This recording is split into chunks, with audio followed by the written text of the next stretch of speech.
In the distant future, vampires rule the night, but their numbers are dwindling. One podcast is unlike all the others. Half human, half vampire. This is Lefty Speaks, the official podcast for Vampire Hunter D. Hello and welcome to the second episode of Lefty Speaks, the Vampire Hunter D podcast. Thank you for joining us again.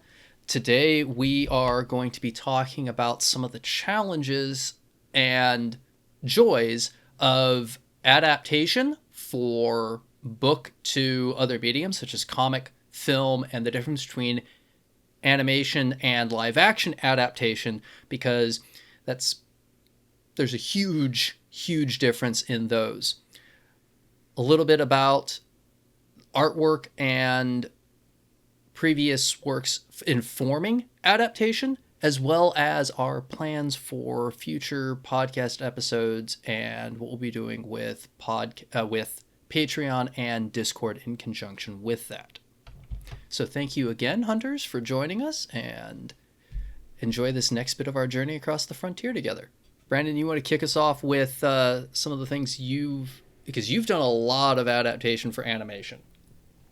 Yeah, I've done adaptation for animation, into graphic novel, and also into live action a couple of times. Initially, I worked on Marvel's Agent Carter, which was on ABC back in 2015 and 2016. Actually, it started in 2014, but I only worked on season 2 of Agent Carter. And since that character had a very interesting background in comics, it was more about trying to fit her in to the extremely narrow confines of at that time, the early nascent Marvel Cinematic Universe. There were things we could not do. There were things we could not say under direct consequence from Marvel Entertainment and Disney and ABC Studios. So that was my master class in understanding what works for a visual medium and also what works for a budget in a visual live action medium. Then over the years, I've worked on other things like Transformers War for Cybertron, Siege, which was on Netflix a couple of years back. And that one had a little bit more wiggling room, although obviously that's one of the biggest franchises of all time under the Hasbro umbrella. Also, you're dealing with Paramount, Skydance, all these other people. So you had to be very, very careful of what you could do and say. And the real challenge in all adaptation is figuring out how to do and say something new without fundamentally altering the core of the characters. My favorite experience in that was working on Star Trek Year 5 at IDW, which was the fifth unseen year of the original Enterprise mission with Kirk, Spock, McCoy, and the gang. And we did a massive, I think, 26 issue series that basically filled in what happened in that final fifth year and how they became the people you saw in Star Trek 1, the motion picture. Because there was a vast difference visually and also tonally between the end of the original series and 69 and Star Trek 1, the motion picture in 1979. So that was, and that taught me, that was also my secondary master's class in adaptation. But, speaking specifically to this great, amazing franchise, being approached to do the Message from Mars graphic novel based on the Message from Cecil short story, which had never been seen anywhere. And I was one of the few people that got to read it in English. That was only 26 pages or something, I think. Yeah, it was double short. Spaced. And we had to figure out a way to turn that into a graphic novel that managed to deal with the time displacement and also deal with keeping the characters at their core while also doing something fun and new. So having it on Mars, hopefully, hearkening back to our earlier episode, hopefully that was sci-fi enough, right? But having it on a Martian colony, dealing with terraforming, dealing with the fact that any human caught on that colony was literally doomed to hell because you couldn't get off the planet without a ship. It's not like and you couldn't just go outside either. You can't go outside. So the trick is that if you're on Earth, theoretically you could run across a land bridge somewhere, maybe. But Not on Mars. So that was an amazing project because I had to figure out a way to flex muscles and one thing I don't like doing, especially when you go from prose to a visual medium, is what I call visual cheating. And that's when, if you're getting a graphic novel, you use 10 pages for an action scene where you really could use 5. And a lot of people, I'm not going to talk about what company, but a lot of people back in the day would have 22 to 24 pages of art and only 8 had dialogue, and that's a great way to cheat. And I didn't want to do that because Vampire Hunter D, one thing about every book and every visual, translation, because there is a Japanese manga of it, that's had different people have very strong opinions on. But in every Vampire Hunter D story, since Vampire Hunter D himself is kind of immutable, you have to have a massive cast of ancillary characters to fill in what's going on. And the challenge is to get people to care about those characters in a relatively short amount of time. Usually in the first 2 to 3 chapters of every single novel that I've read in English, that is, there's a bunch of people who are not D who you have to get to know very quickly. And to Kikuchi's credit, I don't know how the man does it, but he manages to get you to care about people you've never heard of, never seen before in a very short amount of time. And who else did, one of my biggest literary influences here, and some people are going to know the name and some may not, is a author named Richard Matheson, who wrote Twilight Zone episodes, but is most known for the Omega Man, which has been adapted into, what was the Will Smith version? What was that called? Where he's fighting the vampires. The Omega Man, the original movie had I Am Legend. That's it. I'm sorry. I Am Legend was written by Richard Matheson, which became the Omega Man, starring Charlton Heston. And then there was another remake with Will Smith called I Am Legend, but they changed quite a bit, But Richard Matheson is one of also Stephen King's biggest literary influences. And King lifts this one thing from Matheson, which is in a very short amount of time, getting you to care about a bunch of people you've never met before. A great example of that would be Stephen King's masterpiece, The Stand, which has a cast literally of hundreds, ultimately. Yet there's like 20 people you care about in a very short amount of time. So I felt like I had to infuse Cecile, the character, and her lover with as much humanity and emotion as I could in the first 20 pages. And that was the challenge. And I'll come back to this, but I know Neal has some great experiences historically in adaptation in the business. So I'd love to hear some of those. Well, first I just want to say again how much of a fanboy I am of your work, and especially in Message from Mars, because there's a term that I like to use called IP integrity. And it's really about finding the core essence of any intellectual property, and then staying true to it. Whether it may be one novel, a series, it might be a whole franchise, but there is a brand and there is a core essence to this intellectual property. And the trick is always honoring, having integrity for the original material, why fans love this material, what has resonated with the fans, why is it a known property, and then when you're translating it or adapting it or expanding it into a different medium, you have to tell a story in a different way. Much like when, like for example, most of my experiences with Resident Evil and Silent Hill. So I was working on Wolfenstein, although. Wow. And Vampire Hunter D live action versions, and again, they didn't come out because the Samuel Hadida, the head producer, had so much love for the original material that he wouldn't push things that didn't fit. If it didn't have integrity, he didn't always win every battle with studios and distributors, but his goal was always to have that integrity. And so the easiest example is when you're playing Silent Hill, you might literally be walking down hallways for 2 hours, dark hallways.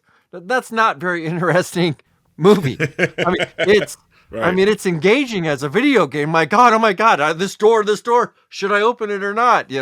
But each story has to be told in a way that fits that medium. And then also, ideally, you want to expand the audience so it resonates with a broader audience. If a video game has a very specific audience, but then when you do it to television, for example, the audience suddenly becomes much larger. If you want to keep telling the story, because again, we know it's show business, right? Like you said. Mm-hmm. So if it doesn't make money, if it doesn't have enough views, then it's not going to get a second season, and it's dead in the water. So it's finding that balance between, there's a sweet spot in maintaining that integrity for that intellectual property, but also making it accessible and enjoyable to new fans, broader fans in this new medium.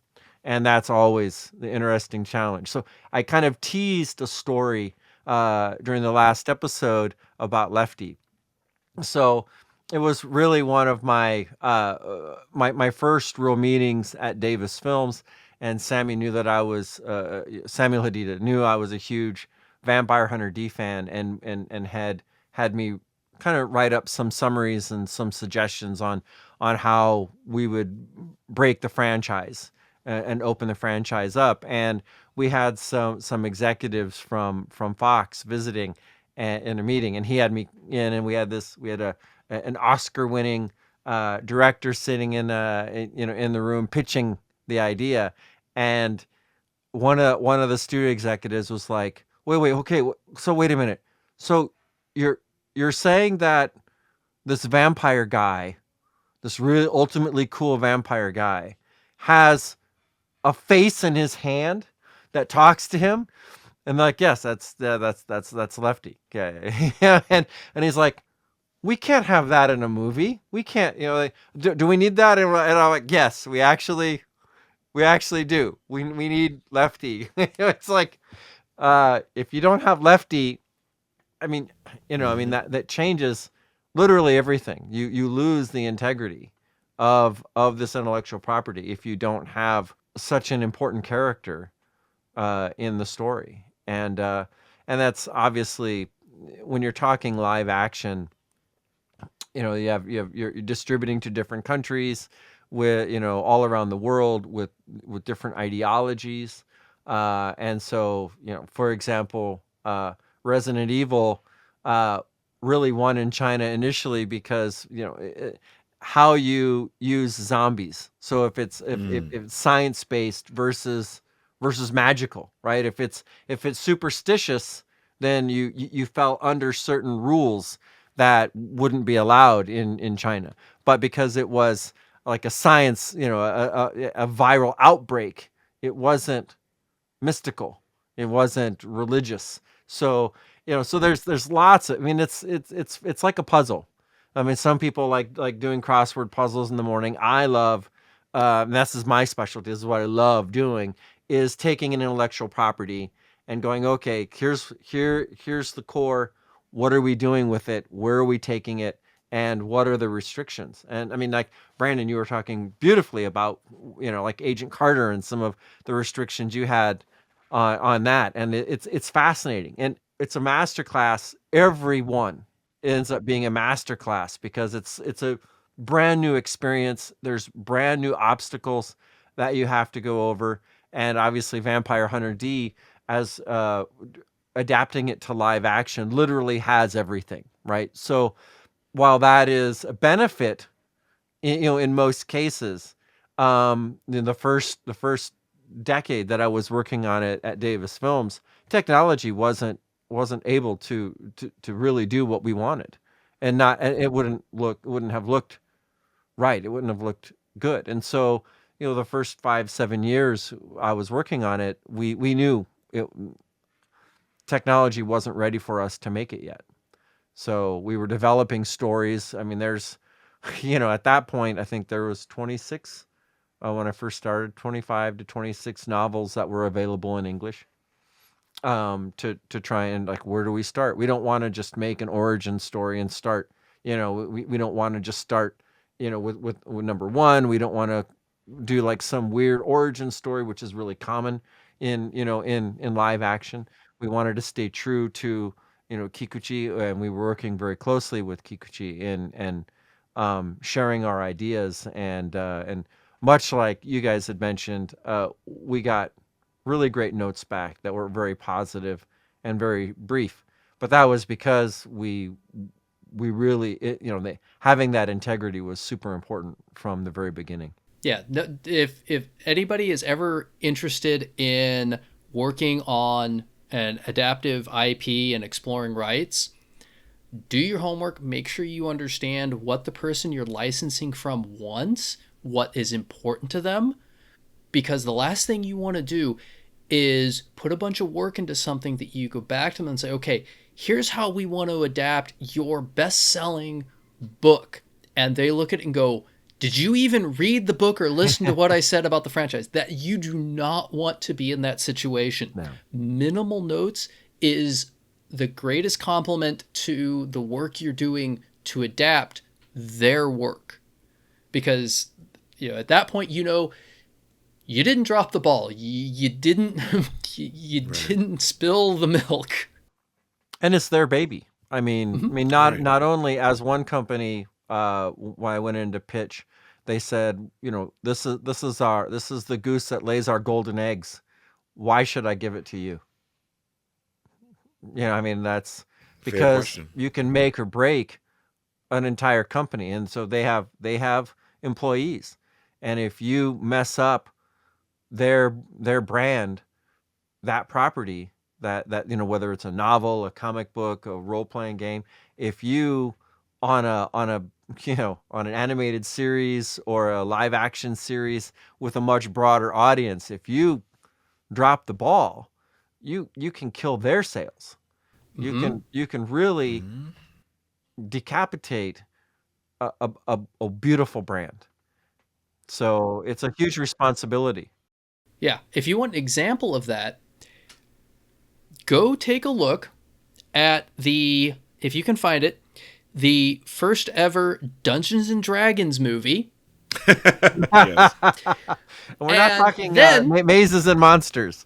And then go take a look at the recent Dungeons and Dragons movie. And if you want to see the difference of it's the same franchise, it's the same name, it's Dungeons and Dragons, but the difference between that first movie and this most recent movie, it's like, I don't want to insult Unrecognizable. the first film too badly, but just go make the comparison and you'll see what we're talking about of why that who you trust is so important. Yeah, the Dragonlance animated film is Wow. a really great example of how putting it in the wrong hands literally killed that brand. I mean, it stunted it. Now, obviously, fans of Dragonlance, Dungeons and Dragons, role playing and novels, they didn't abandon the brand, but it completely, for at least 15 years, you can't touch it. In no studio, no financing, you cannot get it funded.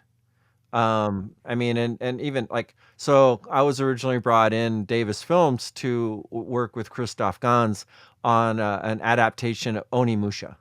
Oh, Because wow, nice. my specialty obviously is feudal Japan and martial arts and folklore, and so I was working directly with Christoph, and again we had this meeting with studio executives, and I believe the Spiderwick Chronicles had just bombed. And so we got a call from the studio's head's assistant and said, "Yeah, we need to cancel the meeting for today."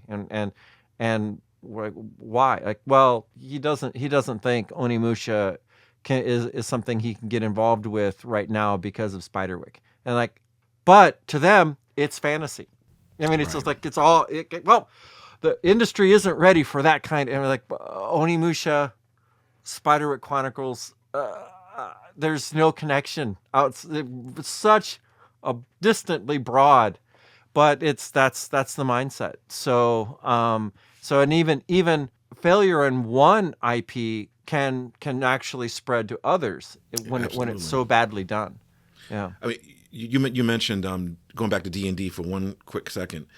There was a great compromise back in the mid '80s for the Dungeons and Dragons animated series, which was on CBS. Yep. You know, and I mean, depending on your age, you may not know what the hell I'm talking about. But there was a great Dungeons and Dragons animated series that was produced by Marvel and Sunbow Productions, and they couldn't do, because in the mid '80s we were in the middle of what was called the Satanic Panic, where everything was considered satanic. Like you sneeze too loud, that was like a prayer to Baphomet or something.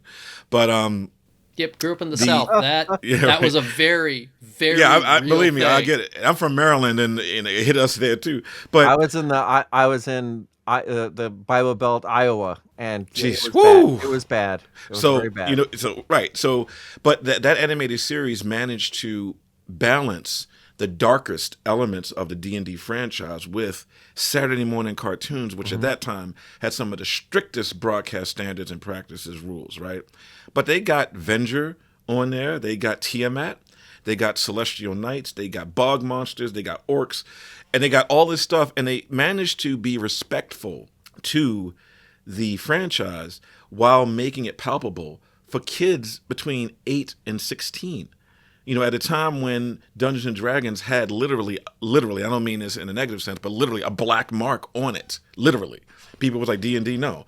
So there's something to the fact that if you bring in the right people, as you said, because whoever they brought in, all those folks, and I have actually a guy I used to work with named Ralph Sanchez, who I worked with at Blizzard. He was one of the writers on Dungeons and Dragons. My gosh, that's legend. Yeah. That's a legend right there. So he told me, and he worked on quite a few adaptations too, as well as stuff we were doing at Blizzard, while I did some adaptation stuff while I was at Blizzard. You know, but he was telling me like some of the compromises and the things they got away with, and it was pretty amazing. The fact that Venger had one horn and looked like Satan with black wings and rode a nightmare, they got away with it. You know, the fact you got Tiamat on screen, they got away with it because they had the scripts. Even now, I own that box set. The scripts are really incredible for mid '80s Saturday morning kids animation. It was, I don't know anyway, but there is something. If you haven't seen it, everybody go watch it. I think you can find it on YouTube. Clips. Yeah, you can find it on YouTube. It's worth it. It's absolutely worth it. It's called Dungeons and Dragons, and it's from like the 85 or 86 if I remember correctly. And I still look at it. The music on that show compares to Game of Thrones, and I'm not just saying that. If you listen to just the background music on the 80s Dungeons and Dragons cartoon, it is as good as Game of Thrones music, and that's not taking anything away from Game of Thrones. But you know, and again, I worked on another Vampire Hunter D project, which was the North Sea adaptation to a pilot, and that was uniquely challenging because again, the limits of TV. Everybody thinks a television show is a 1 hour drama is actually 1 hour. It is not. It's about 44 to 48 minutes, minus commercials, which means that your script, while it could hit about 55 pages, realistically, you really got to keep it under 60 pages because that's going to translate to a minute per page. So with all the characters that pop up, it was uniquely challenging to get that act one. You know, because in TV you get 5 to 6 acts depending on if you're a network or if you're on cable or stream or whatever. But generally speaking, you do get about 5 acts. And to establish so much in so little time is very, very difficult. And that was also, you know, a trial and error phase for me because the North Sea novel is there's 2. So it's part 1 and part 2. And I was trying to combine elements from all of it just to get, you know, to set it up for the pilot. And that was a very interesting process because, again, the D universe is very unique. And to do it even in CGI or live action means that you really got to make some compromises for time. And time in animation and live action is budget. Everything really, ultimately, is budget. And if you don't think that's true, there's somebody that works in every production called a line producer, L-I-N-E. The line producer is the accountant for all intents and purposes and wield a great deal of power. Never piss off your line producer. Do not, because and I just finished a TV show that'll be coming on in spring 2025 called Eyanu. It's a Nigerian-based superhero kids animated series, but it's going to skew a little bit older than your typical series. And I had a great relationship with my line producer, but there was one point in time when we actually went loggerheads. It was like bam, bam, bam, and everybody walked away okay.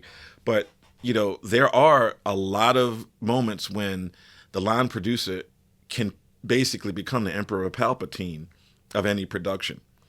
And it's no longer a democracy. It is literally an imperial structure. And for anybody who's an aspiring screenwriter or writer of any type, sometimes, as much as people say you don't have to, you do need to write to budget, particularly if it's an actual production. If you're doing a novel, you can blow up the earth 75,000 times in your book. If you're doing a stage play, that's limitations too, but you can talk about what you want to do as much as you want. The minute there's a camera being set down or somebody sitting down to draw it, there's a whole shifting universe of priorities and principles that you need to follow in order to get that thing to completion. Mm-hmm. And a lot of people don't keep in mind that when you write for your medium, you have to account not just are you doing a visual production. Mm-hmm. In live action, dialogue is cheap. Dialogue is really cheap. In animation, dialogue gets expensive because you got to make everybody's mouth move. And when you translate the work to travel overseas, you can't just overdub it. You've got to often reanimate everybody to match. So the amount of dialogue you have, your writer has to pay attention to the difference of what medium you're doing for your motion picture. And so there's a lot of layers to it. And I think I've heard a number of stories of friends who work in anime, of a lot of US production companies and their executives getting involved in anime over in Japan. And so I've heard a number of stories of meetings where there was a lot of confusion and a lot that got lost in translation, not just in the words that were being used, but in what the words meant to people, what their experience from their history and production meant. Because in anime versus US and European animation, they use a different rate for their frames. There are fewer frames in anime than there are in like a Disney or a Pixar movie. In Pixar movies, I think of in The Incredibles, there's a scene where he's trying to infiltrate the base. He grabs the guys in their little rail cart and throws them into the water. And they have the water fully animated with splash. I mean, that is an expensive animation shot. If you look at something that's the equivalent in an anime, it's not nearly as what I would call over-animated, and it's significantly cheaper. The difference is, in a Pixar movie, they are rightly expecting hundreds of millions, if not billions, in ticket sales and accompanying merch. In anime, you can't expect that. Your budget's a fraction of it. So you have to adjust to that budget. And those different expectations, I think, are part of what creates unnecessary friction and cost. And it is difficult. It's incredibly difficult. I don't want to take away from that it can still produce some amazing results. And we've seen some amazing results of some of those partnerships. But how you approach it is really important, and you've got to be cognizant of those issues so that you don't step on those landmines. It's what the saying of prevention, an ounce of prevention is better than a pound of cure. That is so true in film. Doing it in pre-production makes it vastly cheaper, easier, and better than trying to fix it during production or especially during post. Oh my God. My mentor was the head of post-production for Fox Studios for 20 years. He hated hearing fix it in post.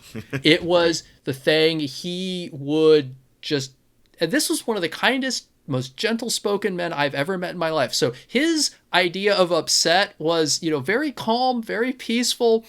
But anybody that knew him knew when somebody had upset him because they did something dumb and it created extra unnecessary work, you would very politely hear about it. It's kind of like your mom, who's not an angry person, who's very calm, quiet, going, I'm disappointed.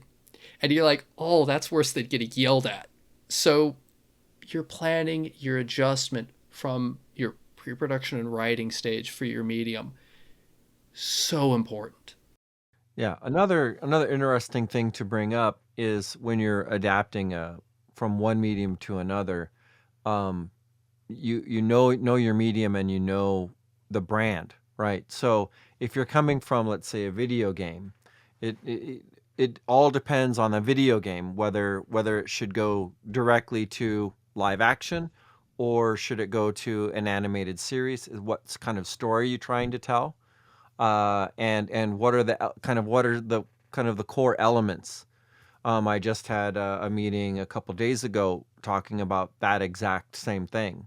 There's a very popular video game. I can't mention which one it is yet, but it's a very popular video game. And they asked, why are you suggesting that we go to an animated series? Why don't we just jump right into live action, like Fallout, for example? Like, well, there are each video game, each one has their own unique aspects, and Fallout obviously is a long running franchise that most people are aware of, and there's a certain bit of realism that is at the core of Fallout. But some video games, the realism is not a big aspect of the world setting. So going from video game to live action might be difficult because you're asking people that have no idea what that franchise is to suspend disbelief beyond a certain point, which makes them feel, which you kind of have like the uncanny valley, the kind of uncanny feeling when you're watching it, and it might not play well. So sometimes going from one medium to another to broaden the fan base, broaden the understanding, and make more people understand and be familiar with that brand, that world setting, so that then they have a less of a jump in their suspension of disbelief or getting into that world setting. It's more accessible to them, and so there's lots of techniques that lots of aspects you have to think about when you're making an adaptation.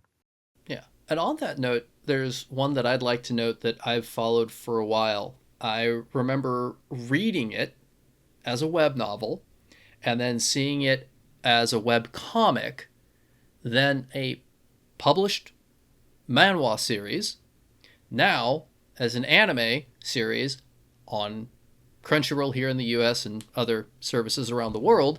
I'm sure a lot of people will recognize this. Yeah. And when you look at the book to the move to the art book or graphic novel, manhwa, whatever you want to call it, you see that flow. And then when you look at the interior, like when you watch the anime of this series and you look at some of the characters, I mean, this is spot on for the adaptation. And I think that progression flow, as Neal was talking about, that broadening of horizon, that expanding of the IP to a more broader audience, more awareness, is absolutely critical in its success of being able to move from one stage to the next. If you look at One Piece, for example, it's one of the longest running consecutive manga in history. Its anime is also one of the longest, if that actually be the longest running consecutive series in history. And it's just now finally gotten to the point where somebody is doing a live action adaptation of it. We're talking, many years of work. So I think that paying attention to that progression and an understanding of it to do it in a both respectful to your IP and storytelling and business savvy way is critical. Yeah, I will also add the timing is super important because Yes. for example, a lot of the X-Men stuff that really opened the door, the early Spider-Man and early X-Men movies broadened the horizons and opened general audiences' minds to that material. So the same thing with, with One Piece. If they had come out with One Piece at, let's say Netflix, a similar version came out 25 years ago, would it have been as successful? I don't think so. At least not in the US, because it would have been too weird. It would have made too much of a jump. And people are like, well, what is that? And it would have had a small audience, but there's a timing and knowing what your audience can accept and the material so that you can make it more authentic instead of pulling it back. If you know certain things won't resonate with the broader audience, maybe you pull that back a little bit. And sometimes that's hard to do because you want to be really authentic to the source material. But if you know that won't resonate with an audience, you kind of downplay it. Or as that one producer, I said, Lefty, do we really need Lefty? Like, yeah, yes, you do. You do. You really you do. You do. You really need it. So that was why the meeting was over, and Sammy was like, all right, I guess we're not doing it for 5 or more years. Oh, my favorite. Does Malcolm X have to be a black actor? Yeah, right. Well, I'll point you to, one of the finest adaptations I've ever seen in cinema history. It's relatively recent. Is The Martian, directed by Ridley Scott. Starring Matt Damon, who we constantly have to rescue from space. But I read the novel way before I'd ever heard of, they were going to adapt it. And the most amazing thing about it, the genius of the movie, is that Matt Damon's vlog is the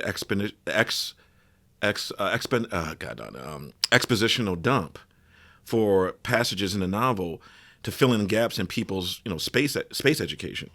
And that was something that I felt that movie, in a lot of ways, was like a public service announcement for the space program. And it was able to do something like have Robinson Crusoe in space all over again. You know what I mean?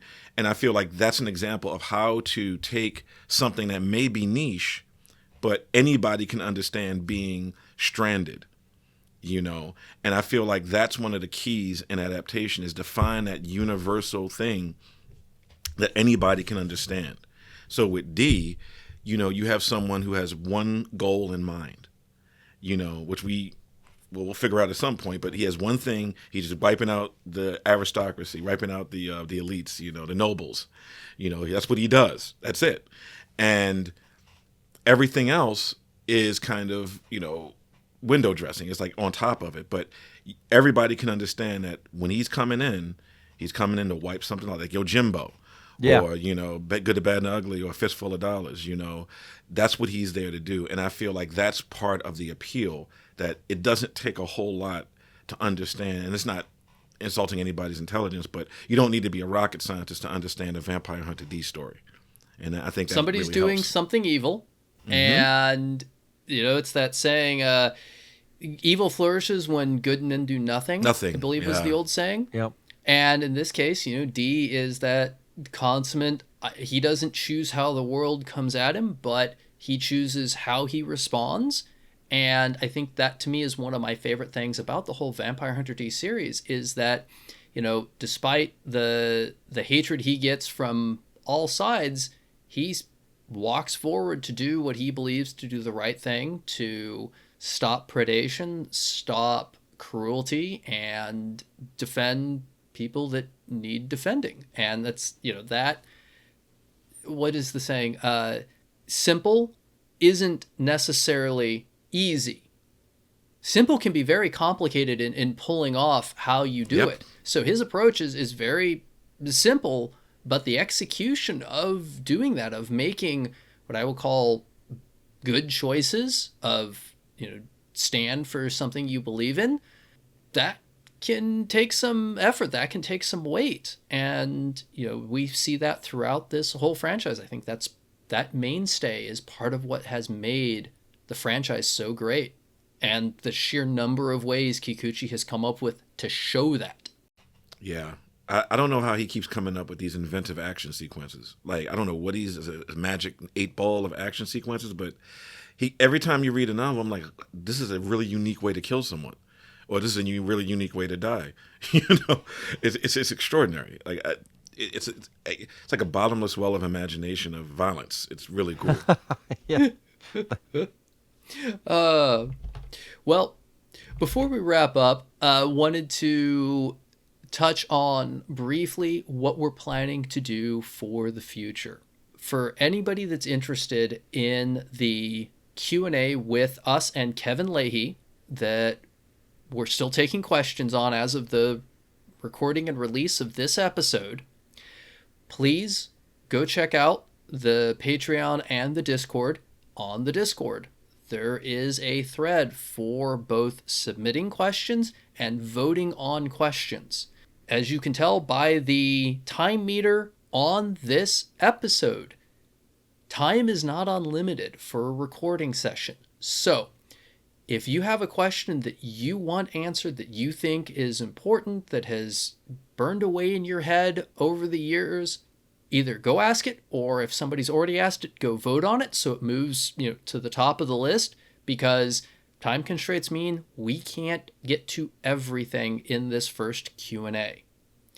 So please, we want to hear your questions. We want to hear your thoughts and your feedback. So please join us for that and check out the Discord.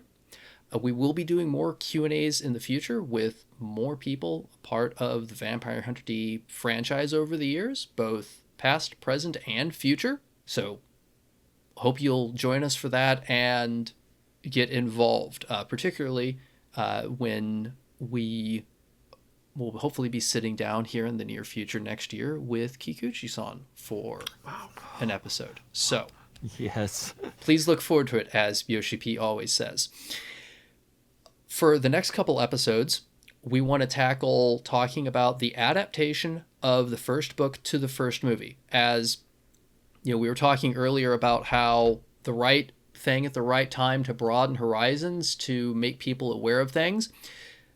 Akira, Vampire Hunter D, Ghost in the Shell, rolling into Ninja Scroll. Some of those movies are what got Japanese anime popularized outside of Japan, which broadened the horizon, which is, when you look at the world today, anime is one of the biggest and fastest growing entertainment mediums in the world. If not for those movies making that bridgehead and starting things off, you wouldn't see that today. So we want to dive into discussing the first book and the first movie, which is what got so many of us introduced to the Vampire Hunter D franchise, and the fact that there was something out there, especially in animation, that wasn't Disney. And that was transformative for a lot of us, and part of what got a lot of us into storytelling and filmmaking. So we're going to tackle that. We also want to talk about the number of books that have yet to be published in English in the main franchise, and things that have been written by Kikuchi that are side stories but set in the Vampire Hunter D universe, and all of the other works that he has done. So those will be future discussions. For example, a lot of people have no idea Kikuchi wrote Wicked City. So if you've seen the Wicked City anime movie, that's based on one of Kikuchi-san's other books, non-Vampire Hunter D. He's got an entire series around called Treasure Hunter. It's over a dozen books. It was popular in Japan. It's never been translated. So there's a lot else out there. And lastly, we also want to be diving into highlighting and discussing fan creations. So if you saw in our announcement initially about the Patreon, the Discord, and podcast here, we put links to YouTube for a couple of fan creators, and we want to be able to highlight that. One of them is at the time, they were a group of just college graduates, and they've got some great stories to tell about their experience with it. They made a short film, met them at, I believe, Emerald City Comic Con a number of years ago, and they told us that was one of the things they were thinking about doing. They'd made a little teaser trailer, and we said, go for it, go do it. Well, they went and did it, sent it to us when it was done. We loved it, thought it was a great fan passion project for this short little live action Vampire Hunter D project. We sent it to Kikuchi. Kikuchi loved it, and he ended up sharing it with a fan gathering he hosted in Tokyo. And we think that is absolutely phenomenal for what they created, and we want them to be able to share their story here with us. So go check that out. We'll be talking with them. We'll also be talking with another creator for the other video we linked, where she did an expose dive into the history and influences of things from real-world history that influenced Vampire Hunter D. And I absolutely loved that video. So go check that out as well. And thank you all very much for joining us here on the second episode of Lefty Speaks, the Vampire Hunter D podcast. Thank you for listening to Lefty Speaks, the official Vampire Hunter D podcast, hosted by Brandon Easton, Neal Fischer, and Scott McLean. This podcast is created by Unified Pictures and 9 Realms. Narration by Evallen-Muller. Recording and editing by 9 Realms. Produced by Scott McLean and Ian E. Muller. Based on the works created by Hideyuki Kikuchi.